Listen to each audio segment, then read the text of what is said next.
अमेरिकी राष्ट्रपति Donald Trump के दूसरे टर्म का 1 साल पूरा हो गया और इस मौके पर उनका शांति दूत वाला नकाब पूरी तरह से उतर चुका है। नोबेल पुरस्कार की आस लगाए ट्रंप फिलहाल ग्रीनलैंड पर कब्जा जमाने का बहाना कर रहे हैं कि कोई कुछ भी कहे, लेकिन वो अमेरिका फर्स्ट पर ही काम कर रहे हैं। उनके हर रोज नित नए प्रयोग हो रहे हैं। अब एक प्रयोग ऐसा है जो अमेरिका को महान बनाने के लिए नहीं, बल्कि एक ऐसे नेता को महान बनाने के लिए हो रहा है जो दुनिया को ये बताना चाहता है कि Trump is great, that's why America is great. जी हाँ, तो अब क्या है डोनाल्ड ट्रंप का बोर्ड ऑफ पीस और क्या करेगा संयुक्त राष्ट्र, आज इसे समझने की कोशिश करेंगे। वहीं दूसरी तरफ अरावली को बचाने के लिए जिस तरह से लोग सड़कों पर उतरे, उसकी धमक सर्वोच्च न्यायालय तक पहुंची, एक फैसला दिया है। तो क्या कहा है सुप्रीम कोर्ट ने और क्यों उठ रही है एक्सपर्ट कमेटी बनाने की मांग, आज इसे भी जानेंगे। और इसके अलावा महाराष्ट्र से झारखंड तक एक संदेश पहुंचाया गया है। दरअसल ये सोरेन को अठावले की सीख है।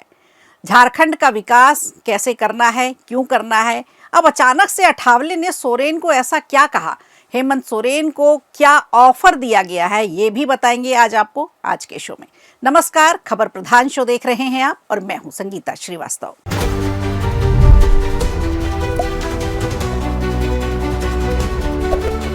चलिए शुरुआत करते हैं उस वैश्विक पहल की जिसने पूरी दुनिया की कूटनीति में हलचल मचा दी है।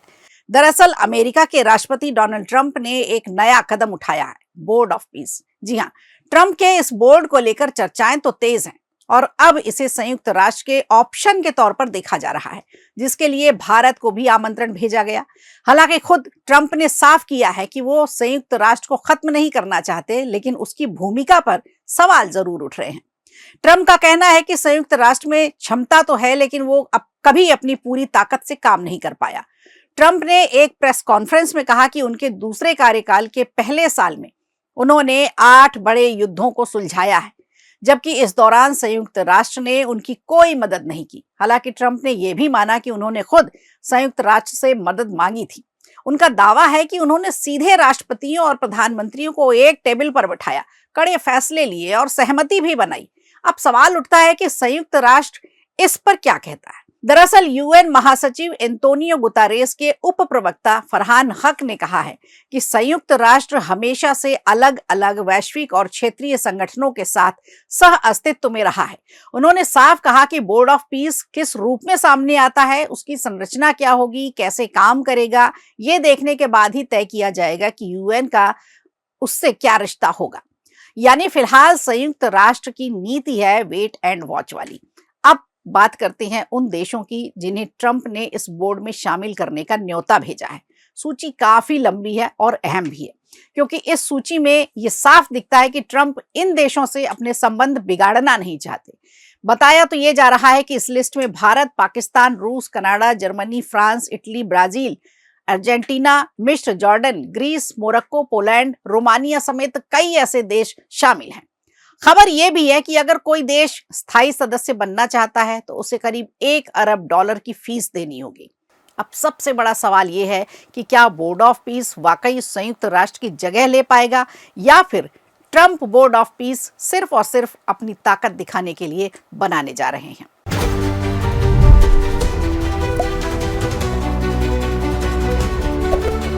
चलिए अब बात करते हैं सेव अरावली की। देश की सबसे पुरानी पर्वतमालाओं में से एक है अरावली, जिसे बचाने के लिए एक बड़ी मुहिम छेड़ी गई। पिछले कई दिनों से अरावली को लेकर कई तरह के सवाल उठ रहे हैं। अब इस पर एक फैसला आया है। बुधवार को अरावली पहाड़ियों पर सुनवाई के दौरान जस्टिस सूर्यकांत ने साफ शब्दों में कहा कि कोर्ट की रोक के बावजूद अवैध खनन जारी है।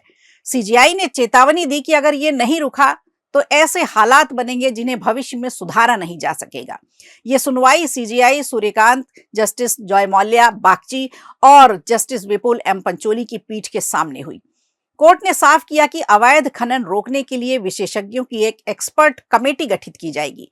सुप्रीम कोर्ट ने राजस्थान सरकार से गारंटी भी ली है कि अरावली क्षेत्र में किसी भी तरह का खनन नहीं होने दिया जाएगा।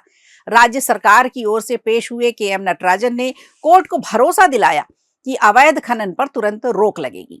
सुनवाई के दौरान सीजीआई ने यह भी कहा कि कुछ इस तरह की अवैध गतिविधियां अब भी जारी हैं और इससे अरावली को अपूरणीय क्षति हो सकती है।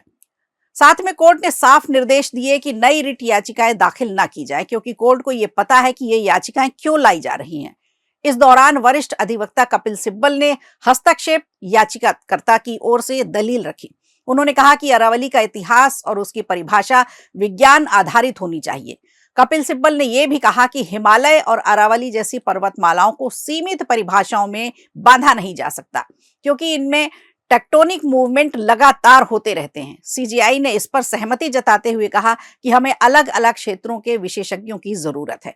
कोर्ट ने सभी पक्षों के विशेषज्ञों के नाम सुझाने को कहा है, चरणबद्ध तरीके से एक्सपर्ट टीम बनाने की बात कही है।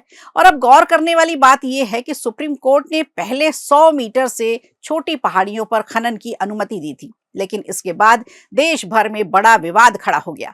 29 नवंबर को कोर्ट ने अपने ही आदेश पर रोक लगा दी और केंद्र सरकार के साथ साथ राजस्थान, गुजरात, दिल्ली और हरियाणा को नोटिस भी जारी किया। पीठ ने स्पष्ट कर दिया कि ये कोई राइवली केस नहीं है, बल्कि अरावली पर्वतमाला का संरक्षण ही सर्वोच्च उद्देश्य है। अब देखना होगा कि एक्सपर्ट कमेटी की रिपोर्ट आने के बाद सुप्रीम कोर्ट इस दिशा में कौन सा ऐतिहासिक फैसला सुनाते हैं।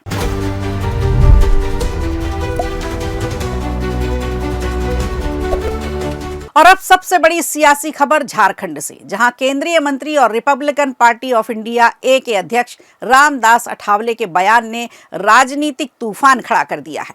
दरअसल झारखंड दौरे पर पहुंचे रामदास अठावले ने मुख्यमंत्री हेमंत सोरेन को खुला न्योता दिया है कि अगर वो झारखंड का विकास चाहते हैं तो उन्हें एनडीए में शामिल होना चाहिए। अठावले ने यह भी दावा किया कि ऐसा करने से झारखंड को केंद्र से ज्यादा आर्थिक मदद मिलेगी, विकास की रफ्तार तेज होगी। अठावले यही नहीं रुके, उन्होंने हेमंत सोरेन को सलाह देते हुए कहा कि वो राहुल गांधी का साथ छोड़कर प्रधानमंत्री नरेंद्र मोदी के नेतृत्व वाले एनडीए में शामिल हो जाएं। अठावले ने यह भी कहा कि अगर ऐसा होता है तो भारत सरकार झारखंड सरकार को पूरी तरह से सहयोग देने के लिए तैयार है। लेकिन अठावले की यह सलाह झारखंड मुक्ति मोर्चा को रास नहीं आई। जेएमएम के महासचिव सुप्रियो भट्टाचार्य ने तीखी प्रतिक्रिया दी है। उन्होंने कहा अठावले को पॉलिटिकल सर्कस का जोकर बता दिया। उन्होंने सवाल उठाया कि क्या एक संवैधानिक पद पर बैठा केंद्रीय मंत्री राज्य सरकार को धमकी दे रहा है। वहीं झारखंड के स्वास्थ्य मंत्री इरफान अंसारी ने भी कहा कि अठावले फूट डालो राज करो वाली नीति पर काम कर रहे हैं। गौरतलब है कि यह पहली बार नहीं है जब रामदास अठावले ने इस तरह का बयान दिया है। इससे पहले वो केरल के मुख्यमंत्री विजयन को भी एनडीए में शामिल होने का न्योता दे चुके हैं। कन्नूर में दिए गए बयान में अठावले ने कहा था कि अगर विजयन एनडीए में आते हैं तो केरल को केंद्र से अधिक धन मिलेगा और ये एक क्रांतिकारी फैसला भी होगा। इसी बीच रामदास अठावले ने एक और बड़ा ऐलान कर दिया। उन्होंने कहा झारखंड के धनबाद जिले में मैथन डैम पर बाबा साहेब डॉक्टर भीमराव अंबेडकर की भव्य मूर्ति स्थापित की जाएगी। राजनीतिक बयान, तीखी प्रतिक्रियाएं और बड़े वादे। अब देखना होगा अठावले की ये रणनीति किस दिशा में जाती है। तो खबर प्रधान में आज के लिए इतना ही। दीजिए इजाजत, नमस्कार। वीडियो अच्छा लगा हो तो लाइक कीजिए, शेयर कीजिए और कमेंट बॉक्स में हमें जरूर बताइए।